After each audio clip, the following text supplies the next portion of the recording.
बिस्मिल्लाहिर्रहमानिर्रहीम। स्टूडेंट्स, आज हमारे पास चैप्टर 5 नाइन्थ क्लास की फ़िज़िक्स के पीके के दो टॉपिक्स हैं, यानी कि फ़ोर्स ऑफ ग्रेविटेशन और फोर्स ऑफ अट्रैक्शन। ठीक है, तो दोनों में बाज़ बच्चे जो हैं वो कंफ्यूज हो जाते हैं कि आया कि इनमें कोई फ़र्क पाया जाता है। फ़र्क कोई भी नहीं है, यानी कि फोर्स ऑफ ग्रेविटेशन में आपके पास टू बॉडीज़ है, बॉडी ए और बॉडी बी। बॉडी ए का मास m1 है और बॉडी बी का मास m2 है। अब ये दोनों बॉडीज़ एक दूसरे को क्या करेंगे, पुल करेंगे और एक दूसरे के ऊपर फोर्स एक्सर्ट करेंगे, अप्लाई करेंगे। अब बॉडी ए जो है वो बॉडी बी को अपनी जानब पुल करने के लिए FAB फोर्स अप्लाई करेगा बॉडी बी के ऊपर। सिमिलरली जो बॉडी बी है वो बॉडी ए को अपनी तरफ पुल करने के लिए FBA फोर्स अप्लाई करेगा। बात समझ आइए या नहीं आइए? तो इसको भी आप ग्रेविटेशनल फोर्स भी कह सकते हैं और फोर्स ऑफ अट्रैक्शन भी कह सकते हैं।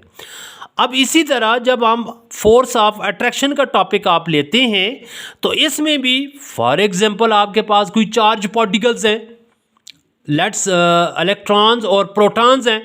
तो इलेक्ट्रॉन की भी मास होती है, प्रोटॉन की भी मास होती है, बरअक्स इसके कि दोनों जो हैं वो हैविंग अपोजिट चार्जेस। तो इनके दरमियान भी फोर्स ऑफ अट्रैक्शन पाई जाती है और इसी फोर्स ऑफ अट्रैक्शन को आप ग्रेविटेशनल फोर्स भी कह सकते हैं। इनमें कोई वो उस तरह का वो चीज़ नहीं है कि जिसकी बुनियाद पे हम कहें कि नहीं इस फोर्स को आप फोर्स ऑफ अट्रैक्शन कहेंगे और आप इस फोर्स को फोर्स ऑफ ग्रेविटेशन कहेंगे। नहीं, दोनों एक ही चीज़ है, दोनों एक ही लिस्ट में शामिल हैं। यानी कि फोर्स ऑफ ग्रेविटेशन को आप फोर्स ऑफ अट्रैक्शन भी कह सकते हैं और फोर्स ऑफ अट्रैक्शन को आप फोर्स ऑफ ग्रेविटेशन भी कह सकते हैं। बात समझ आई या नहीं आई? यानी कि हमारे पास कोई सी टू बॉडीज़ हों और वो क्या करते हैं, वो एक दूसरे को पुल करते हैं। वो एक दूसरे को पुल करने के लिए जो फोर्स अप्लाई करते हैं उसको ग्रेविटेशनल फोर्स भी कह सकते हैं, उसको आप अट्रैक्टिव फोर्स भी कह सकते हैं।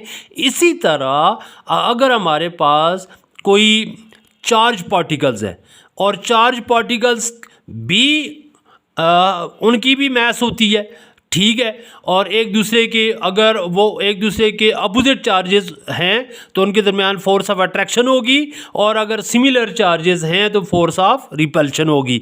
और इसी तरह ये चार्ज पार्टिकल्स भी एक दूसरे को पुल करेंगे और पुल करने के लिए एक दूसरे के ऊपर फोर्स अप्लाई करेंगे।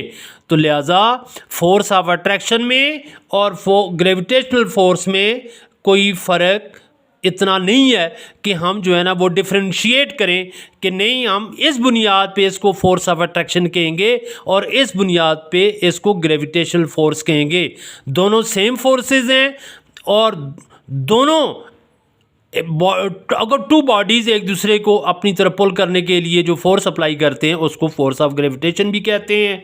वो चार्जेस की माद में हो और या कोई आपके पास मटेरियलिस्टिक ऑब्जेक्ट्स हैं तो वो दोनों जो हैं ये ग्रेविटेशनल फोर्स और फोर्स ऑफ अट्रैक्शन ये दोनों सेम है। Thank you.